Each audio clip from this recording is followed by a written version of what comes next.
Lewis. Lewis Duncan. Yeah. A.K.A. Lewis, Grant Gillis's nephew. Another Gillis. Yeah. A secret in disguise. You wouldn't ken, but you definitely can ken. So Lewis, his journey has been a complex one. I've had a lot of trauma going back through Lewis's story, remembering everything that happened first time round and how he left me, broke my heart, flew away to the greater lands of Falkirk. And I thought that was it, that we would never see him again. But that's not how the story ended. So we'll start with 2020. Gillies Mackay, shock, horror, looking for a woodcutter. Boom, boom. Here we go again. So Lewis comes in. Now, again, reiterating the same story of employing someone that you know or someone that you're related to. So this is now Grant's burden that he is bearing and not wanting it to be his decision as to whether or not Lewis would be the right fit for the position. But at the same time, knowing deep down that he'd give it a really good shot. So Lewis comes on board and he's exactly what you would expect and need for a right fit for G&M. He's got the stamina, he's got the speed, he's got the willingness to get it done. He is just like a proper lightning bolt of a boy. He is just excited and ready. And he took to the woodcutting role really well. There's a lot to it. We've talked a lot about this in Bobby's episode.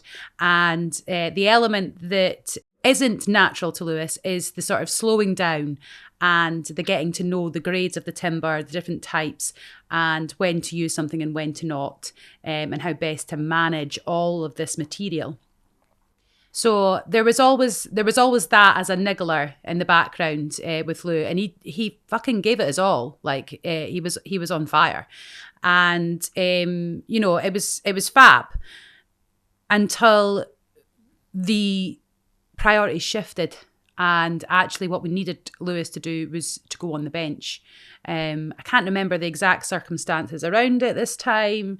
There's just, everybody's... Was it COVID? Well, there was COVID, but in terms of going on the bench, there would have been a shift in labour at some point as well, but I can't quite put my finger on it. Anyway, he gets on the bench and it's like... Dad recognises like the speed in this boy, like he's prime for the bench type of thing. Then COVID hits. So we start sort of training on the bench, getting to know how to make sheds. And the process is historically been that, let's make a shed first and see how you get on with that.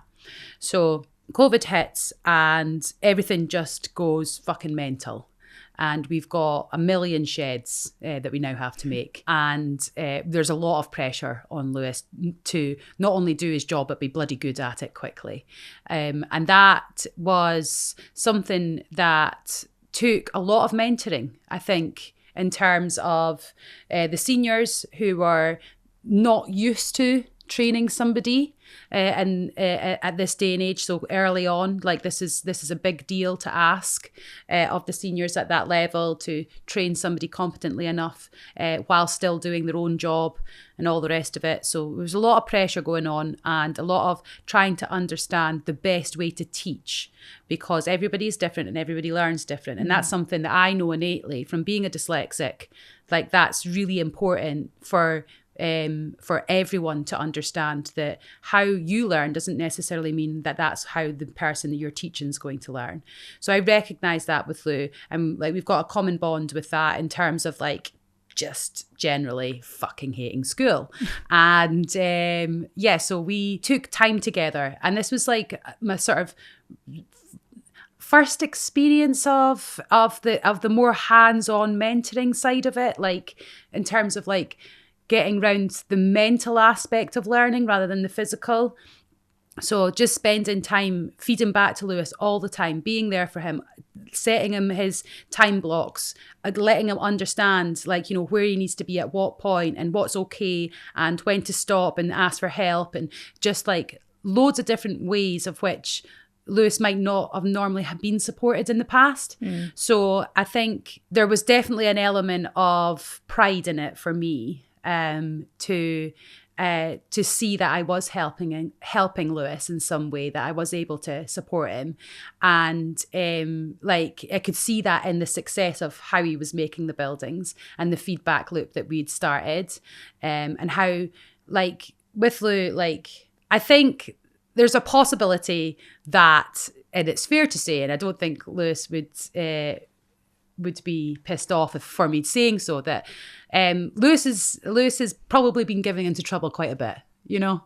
And so when it comes to like teaching him something new and him getting something wrong, and then me being able to be honest and frank about what this is and what needs to happen next, like Lewis will just take that just straight away. No fucking bullshit. The boy's just like, yeah, right, okay, so what do I need to do next?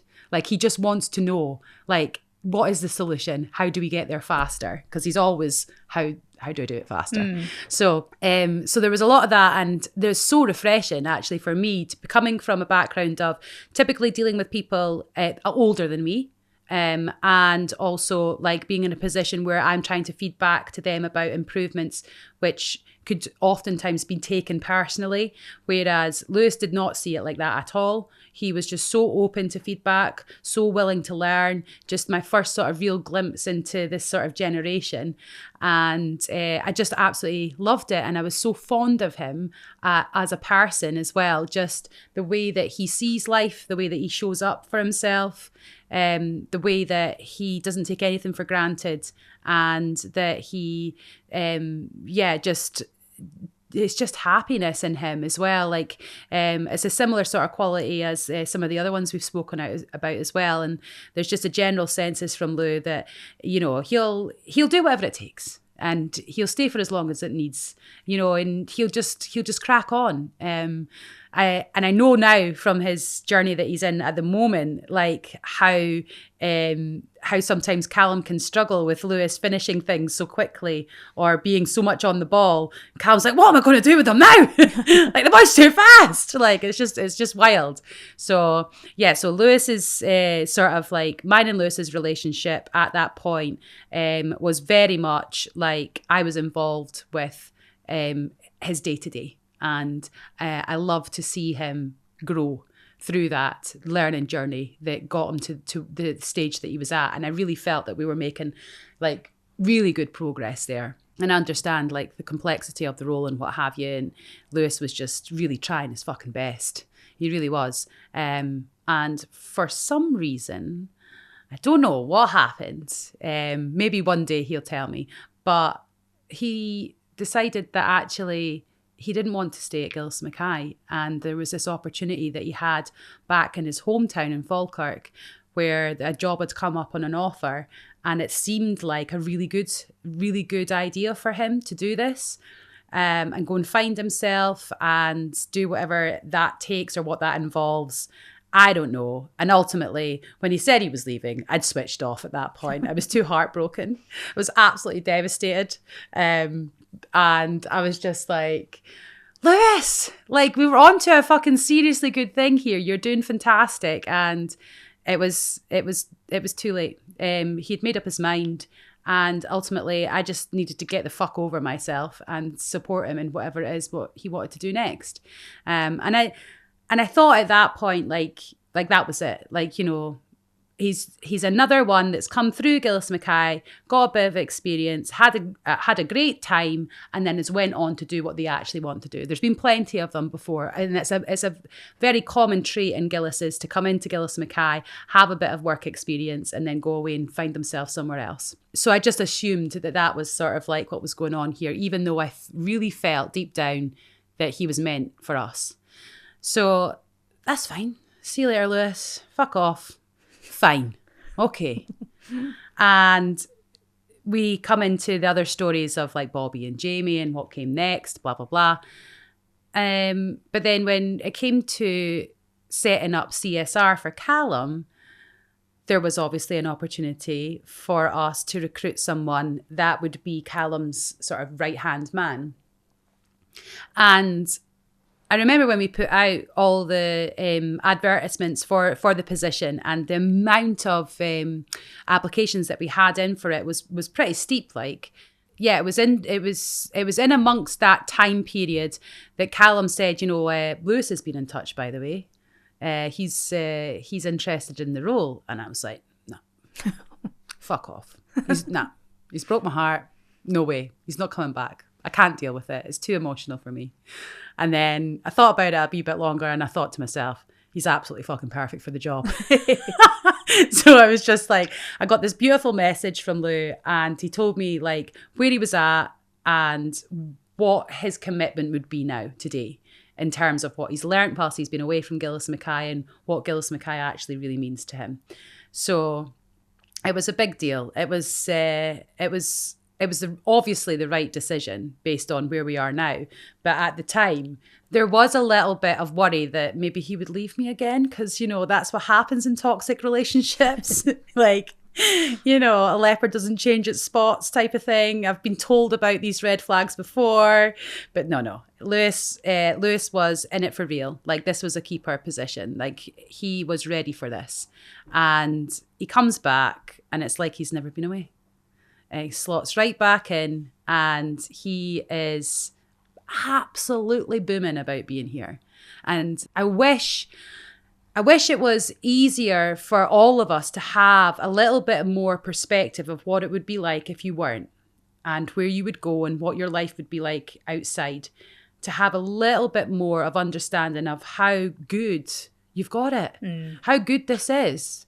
We can fucking bump our gums all we want about the sort of day-to-day niggles and getting pissed off with each other or, just this sort of like in-house nonsense that goes on. Like, get over yourself. Like, what is the alternative? The alternative is another job somewhere else that has either the same shit going on or worse.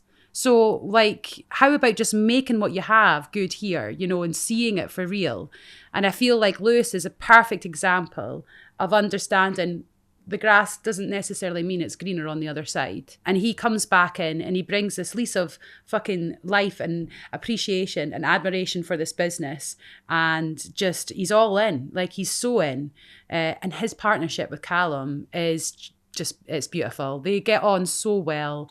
He's the right type of energy for Callum. Callum needs someone that's speed and he needs someone that's like got the stamina to keep going, to keep up with whatever it is that Callum's expecting. And now Louis in a position where he's about to take on a new start for CSR and leading on his own projects.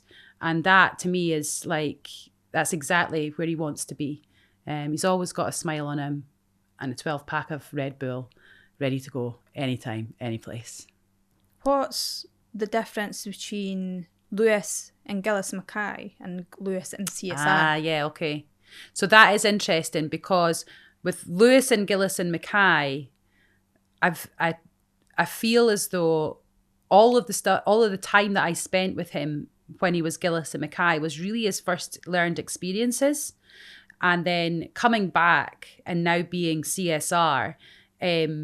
I don't mean to like, I don't want this to be in a patronizing way, but he's grown. Like, he's a man now, and he comes back with a much greater perspective of what it means to work and what you need to show up as for being in a working environment. And I think I don't have much involvement with Lewis now in terms of CSR. Like, there's only a little bit that I get to see. And what I do see of it is just exactly who that guy should be. Just he's just in his complete own now.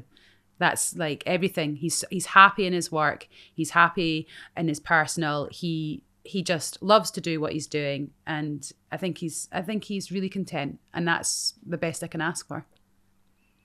Well, that sounds like everything that you want to say about Lewis. It is, because what more do you want? Like, I'm telling you exactly what needs to be said, and it's done fast as fuck because that is Lewis. His story is quick, complex, but straight to the point. Yeah. Guinness record for podcast episodes. Fastest episode. We're winning all the records right now. Lewis is influencing us. Yes. Yeah. It was like, I do actually feel like I was speaking rapid. Now, it might have just been the Coca-Cola that I had, but I just Lewis's story is quick and complex and straight to the point. Yeah. Thank you for watching this week's episode of the Natty Shed Life podcast. Make sure to like and subscribe if you like what we're doing, and we'll see you next week. That's it for this episode. Thanks for watching. What I loved about that the most, the sincerity. Yeah. Like, it felt straight from the heart. Really there. Really there. So there.